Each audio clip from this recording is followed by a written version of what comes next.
difference, we make it clear. Hello, everyone, and welcome back to the Spacepower podcast. I'm your host, Bill Woolf, the founder and CEO of the Space Force Association, the only organization solely dedicated to the U.S. Space Force, Guardians, and their families. On today's show, we're excited to talk about national security space and specifically propulsion trends and maneuverability. I'm honored to be joined by Chris Fedele from L3 Harris. Chris, thanks so much for joining us. Thank you. It's good to be here. And Chris, it's really pretty amazing where you've started and where you've ended up. But today, you've got over 30 years of experience in the space, airborne, ground, and intelligence markets. And right now, you're focusing on business development and strategic capture within L3 Harris, specifically within the national security space sector, helping guide propulsion, innovation, and program execution on large-scale defense initiatives, which is quite an undertaking. So, by Thank way you. of background, Chris, if you could just start with how did you end up there? Tell us a little bit about your story, how you started, and how you ended up there at L3 Harris. Well, I've been supporting the warfighter pretty much my entire career. I'm very much committed to the mission. I've spent a lot of work on both, land, sea, air, and space missions. So one of the areas I did a lot of work. I joined many years ago at L3 Harris doing prime work, and I moved over to our propulsion side, which I feel is a very unique technology. It's absolutely integral to the NSS mission, and it really complements the entire L3 Harris enterprise. We've got some very unique technologies here that have depth and breadth of experience of over 60 years of continuous improvement. And I'm excited to be a part of that journey here as we've developed more of kind of a commercial space approach where we're really meeting the needs of the warfighter and the speed, agility, and scale that's required. Chris, what propulsion trends are currently shaping the future of maneuverability and responsiveness in space? One of the things that we are focused on now are, in the early days, we had a lot of our space vehicles and satellites were designed to run predictable orbits. They were designed to be around for many, many years. And the last thing you want to do is to burn through unnecessary fuel, right? Today's challenges are a lot different now. You've got missions that require a lot of agility, a lot of speed, a lot of burn time with where you will be burning up a lot more fuel. So, the increasingly congested and contested space demands really do put a lot more demands on our satellites than ever before. And, satellites that were designed around 10, 15, 20-year mission lives, a lot of them now are around 5 or 6 years. So putting a lot more emphasis on technologies that provide a lot more efficiencies and a lot of higher performance is key. Having Ferraris in space versus something that's a lot more economical is really what we're kind of looking for these days. A lot of our propulsion systems allow for this significant maneuverability to try to complicate our adversaries' planning. We've got a depth of offering that I think is unparalleled. I think I want to lead with our nuclear power solutions. NASA right now on our focus on Mars and the endurance that we want and need out of these systems is key. We are providing some groundbreaking engineering work on the nuclear propulsion side, and that allow that endurance when coupled with high power EP solutions, electric propulsion solutions to get us there. We've got electric satellite thrusters that provide over 10 times the efficiencies of conventional chemical propulsion systems. We also have our RL-10 upper stage rockets that are capable of multiple in-space restarts that are kind of one of a kind, and they've been considered industry workhorses for over 60 years. We've developed green high-performance propellants that actually provide much more efficient and environmentally friendly solution than traditional hydrazine, and they're a lot easier and less expensive to handle. We have got something very unique in our very low Earth orbit regime on dual mode propulsion systems, which allow for space vehicles to come into very low Earth orbits and do observation and missions that literally have never been done before. This has been an interest both on the civil and the military side for many years, and we are providing that propulsion solution that just was not available even 5 years ago. We've also have long life monopropellant thrusters, refueling space vehicles, and we also have high performance bipropellant liquid rocket engines that also provide very high impulse maneuvers. And again, that entire flavor of how do you have a very robust design that's able to provide that endurance and that speed for maneuvers and for long life. Thank you for that. You talk about very low Earth orbit as a technique now. Can you talk a little bit about why that's so important? Yeah, so this is an area that we were never able to achieve previously simply because we didn't have propulsion technology that was available. What we're able to do now is we're able to take the air in the atmosphere and continue to replenish the fuel system so that we can come down into the atmosphere and then we can move back up into space. What that does is that allows us considerably more resiliency and endurance. It's also a lot more difficult to predict because you've got better maneuverability in an area that traditionally we've never been able to play. Also, we're able to allow for sensors that aren't nearly as costly to be used in, I'm going to say, a lower regime. So instead of having sensors that need to project down into a low Earth orbit or a MEO orbit, we're able to now push sensors down into a very low Earth orbit.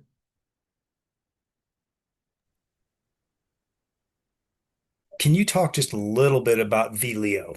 A lot of our audience are folks who are just being introduced to national security space, understanding the Space Force, understanding the companies that support the Space Force. So, can you talk just a little bit about that?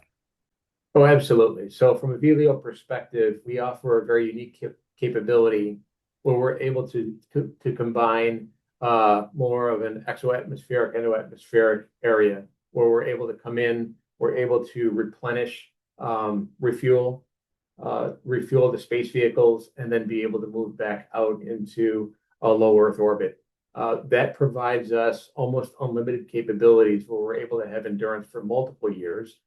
And it's also able to take sensors and sensor technologies and bring them down a lot closer to areas in which we can observe, but still be high enough where we don't have potential threats to our space vehicles.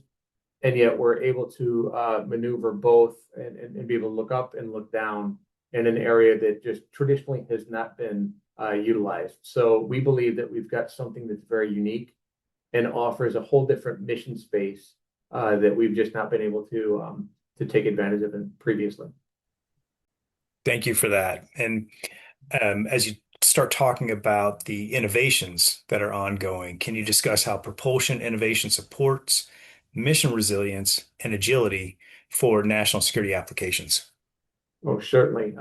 So I think the one thing I want to lead with is, space is the new high ground. So as many people know, our peer adversaries have force projections that are pushing us out. So a lot of our traditional airborne systems and solutions just are no longer effective like they used to be.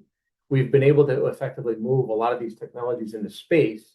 So we've got unparalleled advantages, but we also have vulnerabilities now that we didn't have before, right? So the first and foremost, our focus is on deterring conflict. And a lot of our space capabilities now have become targets. As everyone's seen, there's been a recent global conflicts with our adversaries that highlight the importance of resiliency and agility in our space assets. The loss of control and disruption of satellite comms, as an example, have significant operational impacts to our warfighter. We strongly believe that propulsion is a key enabler of mission resilience and agility to make sure that our systems are protected, threats are realized, and we're able to maneuver quickly. A couple key elements of this are, for example, ensuring continuity of our critical services. So national security relies heavily on various space-based tech, GPS, communications, intelligence gathering, various other sensor and sensing technologies. Our propulsion systems and our innovation there help to maintain and restore these services even under attack in contested environments. Agility in response to threats is key. So we have dynamic space operations and dynamic propulsion that's allowing for quick repositioning of assets as we're watching for emerging threats or attacks. So move things out of the way, move things out of harm's way and protect them, be able to take constellations and reposition them, be able to actually augment warfighter capabilities very quickly. We're able to rapidly deploy and reconfigure space assets depending on changing mission needs. Advanced propulsion systems enable satellites and spacecraft to rapidly change orbits and positions to make it harder for adversaries even to target or disable. And obviously, the ability to maneuver assets increase survivability, deterring them from initiating conflict in space. Another area is just the resiliency itself, right? So we're able to allow satellites to evade, mitigate a variety of kinetic and non-kinetic attacks, and able to survive a first strike. From an operational flexibility standpoint, right, we're able to have the ability to change missions on the fly, right, allowing new operational paradigms such as orbit servicing, refueling, and asset reconstitution. These are all key to be able to allow for longevity of constellations and effectively repurposing for different missions. And then from a space domain awareness side, advanced propulsion systems enable quick, rapid repositioning of sensors and platforms, right? So, having and maintaining force protection through space domain awareness is key. And thank you for that. For our audience, as they're listening, they're probably wondering, okay, are we talking about propulsion that is a additive or add-on capability to existing satellites that are either designed for going into orbit, or are we talking about whole of satellite approach to the propulsion technology where your propulsion systems are going to be on your satellites? Can you talk a little bit about more and kind of delineate the difference? Absolutely. No, that's a very good question. So it's actually a combination of both. So obviously, for all new development, we are in there early with our customers. We're working directly with them, and these are considerations that we have the ability to influence early on. However, we have got many space assets right now, and the question is, so how do we actually augment them? So bolt-on configurations, other things that we can do to actually augment existing satellites and refueling and to be able to extend the life and the mission and to be able to augment mission capabilities are absolutely an area that we're working on. The ability to be able to take an existing satellite that's already in orbit and to be able to do something different with that are areas that are key to our technology insertion and IRAD in our investments. Thank you for that. And what you were talking about earlier about GPS and SATCOM and the criticality of those capabilities that support our everyday life. I often talk to young kids at high schools, and when I talk about space, I tell them, hey, by the way, did you know you touch space 50 times a day and you don't even realize it? Additionally, I let them know that they're the first space native generation and that they've never known a day without space as they've grown up in their lives. You and I, we've grown up in a day without space. Cell phones were new to us in our generation, and all the technology is continuing to advance. And so, as a result of the space native generation, we have this capability knowledge gap that exists, such that we have an opportunity here to explain to this generation about all of these critical technologies that you're working on. So I really do appreciate it. Speaking of the technological challenges, what are the biggest technological and operational challenges in developing advanced propulsion technologies for national security missions? Yeah, no. So one of the biggest things right now is speed and agility, and certainly cost, right? I mean, there is more and more proliferation in LEO and in other orbital regimes right now, and there are thousands of satellites out there, and they just continue to grow. So the ability and access to space that we have now is wildly different than it was even a decade ago. So one of the challenges that we all have are how do we change kind of the paradigm, right? So traditionally, many of our customers had expectations of rigorous requirements documents, full requirements models, a lot of rigor at the very front end, and companies like ourselves would effectively respond to that. The expectation now is one, we don't have the time to do that. And two is bring your key strategic partners like L3 Harris in earlier so that we can actually help influence the overall design and the capabilities. So what we've done as a trusted partner, trusted disruptor, is we've worked directly with uh, all of our customers to be kind of that trusted partner, that engineering arm, if you will, that we're brought in early and we're able to actually engage with them in many cases without any requirements. Many of us are read into specific missions, so we understand the mission requirements going in. So it's not that commodity feel like it used to be, where it would be a requirement and go kind of fulfill this. It's an ability where it's more of a giver and taker system, where you're able to come in and be able to kind of come up with, what we're trying to accomplish. What are some of the things that are potentially hindering technical progress? Where are some areas that maybe we can make recommendations that maybe they didn't think about before? And just as importantly as that is scale and speed, right? So there might be certain things that our customers might inadvertently box themselves into a solution that may not be quick to produce or maybe just flat out unaffordable to the taxpayer. So these are areas that as we're all engaging more, we're coming up with solutions faster that make a lot more sense and they're able to deploy on an operational scale at speeds that we've never seen before. Yeah, definitely. You're hitting on a key topic there, which is creating capability at the speed of need, which is what we're hearing a lot, obviously, out of this administration, specifically with regard to acquisition reform and ensuring that we can deliver those capabilities our warfighters need. So, a great point. How does L3 Harris collaborate with government agencies and other industry partners to advance propulsion innovation? A lot of this is working very much at the front end. So it's not unusual for us to understand certain CONOPS, certain mission requirements, and to be able to engage the government and or specific primes directly with recommendations and solutions well before an RFI, well before solicitations. So, I mean, our goal is to really understand the end mission needs and the warfighter needs and the augmentation path to be able to react quicker.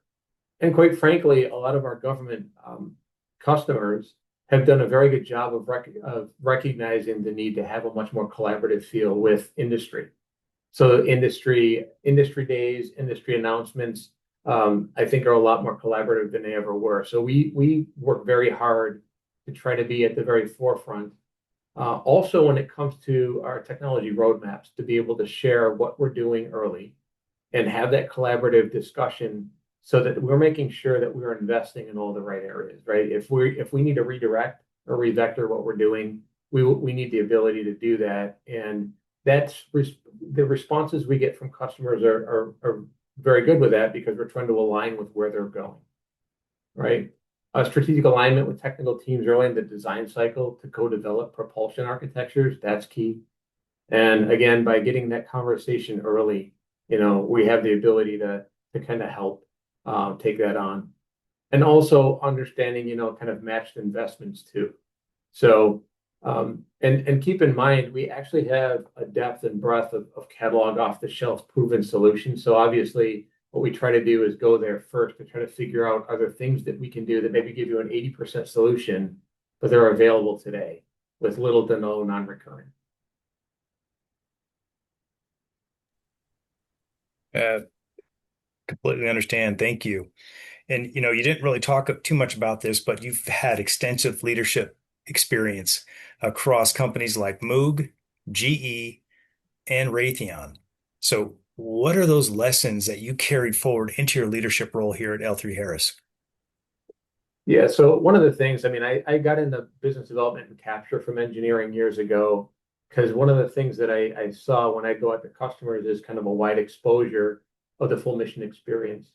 So one of the things I do as a leader is the first thing is to inspire from within, right? So I meet many different customers across many different mission sets, and wherever possible, I try to bring that experience back. It's very important that engineers, technicians, everyone on the floor, end to end, understands the importance of what we do. It's our true north, right? It's very easy as an engineer sometimes to kind of get lost in the bits and bytes of things and not really understand what your work is doing and how it actually is impacting nation security, right? So that's one of the first things I try to do is expose the team to that full mission experience and allow that ownership, right, and energy to come out. I want them to see that I'm jazzed about it whenever possible. We try to bring warfighters in to speak directly to the importance of what we do to them. Um, the other thing is empowerment. I can't state that enough. I know a lot of people say empowering your employees, but they really you really do need to give them the ownership to do their job, to do them right, to have a voice, to be able to very freely speak up for new ideas, new concepts, or if they feel like we're maybe going in an area where it's slowing us down, right? So one of the things that we're doing, so we've been around a long time and we're competing with startups and a lot of very new capable companies that are coming in.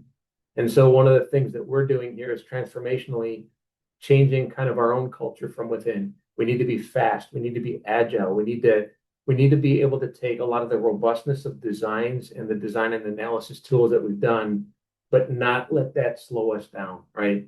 And be able to understand risk tolerance throughout the mission set and what we're able to do. Um, so and have employees not be afraid to share those ideas and experiment, find those creative solutions, right? So I think those are the areas that I think probably provide the biggest step function of, I'm going to say, teams and ownership. And I'll tell you, when you come in with something new and you sit down with the team and you only give them, let's say, 30 days to respond, right? Something radically different. And everyone's eyes just pop open at first and they're like, how do we get there? But then you drive home the need for this. It's kind of a galvanizing function. It's actually fun.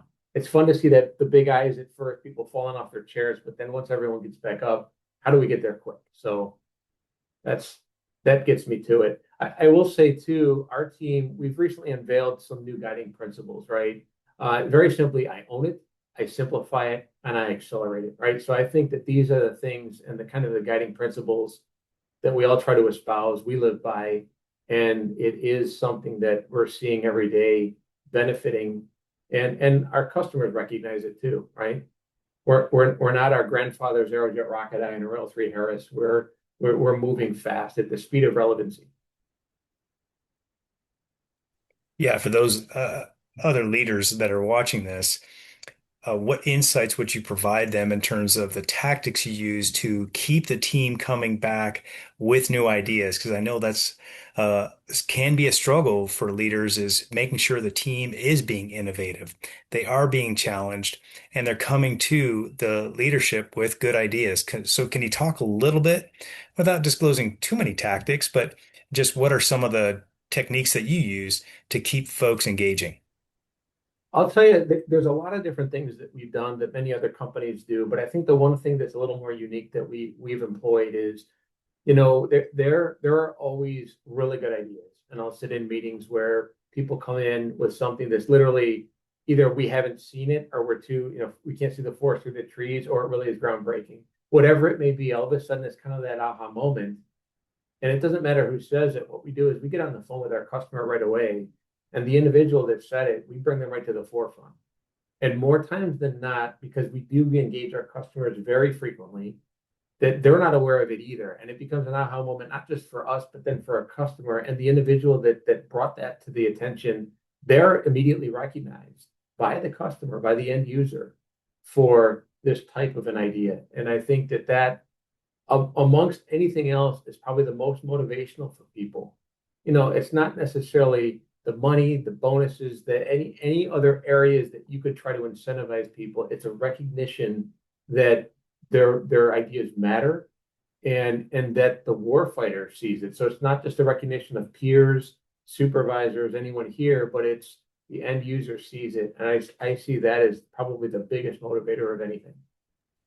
Yeah, thanks for that. And it's true. I agree. It's it's mission driven folks will do great things is what you're describing. And so it's great to hear that that culture is continuing there at L3 Harris. Looking to the future, what advancements in propulsion excite you most? And how do you see them transforming the national security space landscape? So I'll tell you one thing that really jazzes me up, and I think an area that we're kind of unique in is nuclear propulsion, right? So we've got nuclear thermal propulsion and electric propulsion systems. They both offer very unique advantages for in-space maneuverability, resiliency, and endurance, right? I mean, these are areas for me that are very unique. We've been investing in nuclear power propulsion for many, many decades. Just a fun fact, we're the only company that's launched a nuclear reactor in space. We did this in the 60s with the SNAP 10A program, and it was done in less than 5 years from award to orbit. So we've even back then we've moved quickly in areas that are very challenging, right? Putting a nuclear reactor in space is not an easy thing to do. For a lot of our national security space, in addition to propulsion, a lot of the nuclear type work, it works very well in a lot of other critical missions. So we're able to not only develop nuclear reactors that actually do propulsion, but they also support a lot of the mission payloads that are on. When it comes specifically to propulsion, we've got nuclear thermal propulsion and nuclear electric propulsion. From a thermal propulsion standpoint, we enhance strategic mobility by providing faster and more efficient transportation over traditional chemical propulsion. And it would enable, the quicker deployment and repositioning of assets. And again, that's crucial for maintaining a strategic advantage. The nuclear electric propulsion operates for much longer periods. So again, that's that endurance that we're talking about. It can enable persistent surveillance, reconnaissance, and that presence. And again, these are also the types of things that when you have space assets out there, they have duty cycles that extend far beyond 5, 10, 15 years. I mean, that is a big advantage. So we provide high efficiency, low thrust propulsion. It allows satellites and spacecraft to make frequent or significant orbital changes. So we can move from orbit to orbit. So orbitology is big on a lot of these new missions. So it obviously improves survivability and it complicates targeting from our adversaries. So the high efficiency means less propellant and needed for long duration missions, right? It reduces launch mass and resupply requirements, and it makes feasible to operate beyond geosynchronous orbits, right? So cislunar and deep space now become mission areas that are achievable by our solutions, and so obviously it expands the reach and influence of all of our national security assets. Also, as a nuclear fission reactor, we have a far more powerful system that are radioisotope thermoelectric generators that are used to support many of our deep space missions. So we've got many different solutions right now on power that use nuclear energy, and that's an area that we're very proud of, and we spend and continue to spend a lot of our own investments in.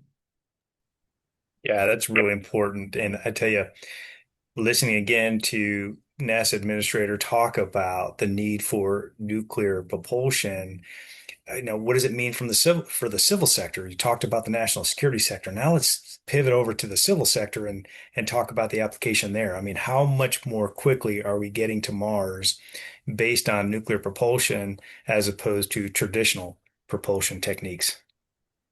Oh, it's a game changer when it comes to Delta V, when it comes to endurance. I mean, it just and when it comes to the actual architecture of the space vehicle itself and what you can do, it really is a game changer, right? I mean, it's one of those things where we're very proud of that we're able to bring technologies to the table that help both the civil and the military sides. And I think that there's benefits on both sides. So a lot of our investments are focused in both areas, and there is quite a considerable amount of overlap. And as you mentioned, the missions to Mars are an area where L3Harris Aerojet Rocketdyne is very focused on, and it's a source of pride for actually many of our team here. We want to be successful with NASA as well. Thank you, Chris. There's a lot of young space professionals that are listening in to our podcast. What are some recommendations you would make to them as they start their space careers and they're excited about getting involved in the technology of space? So I think a lot of it is really just understanding a lot of the mission areas and where we're going. And, no idea is a silly idea. I mean, I think right now, a lot of what we're doing, I mean, you see it even with SpaceX and others where, fail fast. It's okay to fail. It's okay to take risks, learn quickly. Don't be bashful about bringing good ideas to the table and challenging the status quo. I think that's the one thing that in my career, I've seen just in the last few years, this massive change in what we do and how we do it. I see it within our own organization. I see it within peer organizations, with our customers, certainly with the agencies, right? Things that we're doing now, we're taking more risks than we ever did before because we want to move quickly.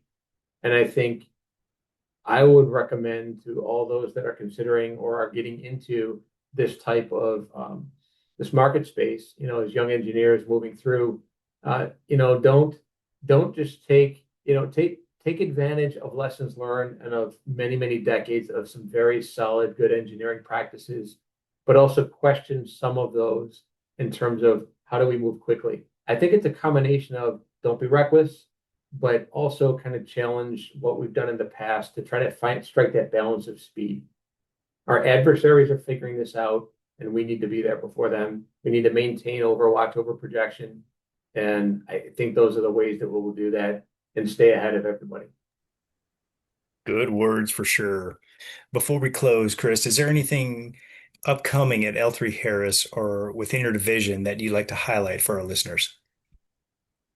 Yeah, so I think, again, a lot of the services we rely on every day, and you touched on this earlier, everything from GPS to comms to intelligence gathering, everything we do, we rely on space assets. There is no question that, even a decade or two ago, if satellite systems went down, it would impact us, but nowhere near what it does today.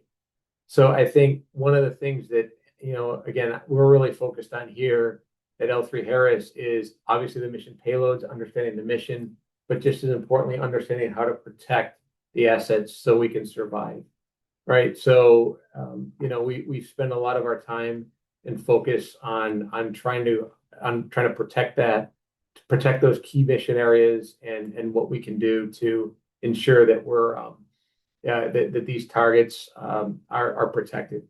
Right. So our propulsion and power solutions provide significant more resiliency and adaptability. We're able to provide, dynamic space operations and sustained satellite maneuvers and, providing that deterrence. So before an enemy strikes, because they're watching us and they see what we're doing, they're going to think twice before going after us because one, they're very likely to fail in trying to take us down. And two is as soon as they have that first strike, if we can deny that capability, we know that they're going to be we're going to put them off balance. Chris, I can't thank you enough for taking time out of your busy schedule to talk with us here at SFA about all the great work you're doing for national security space, focusing on propulsion trends and maneuverability. Thank you all for listening. Until next time, this is the Spacepower Podcast. Semper Supra.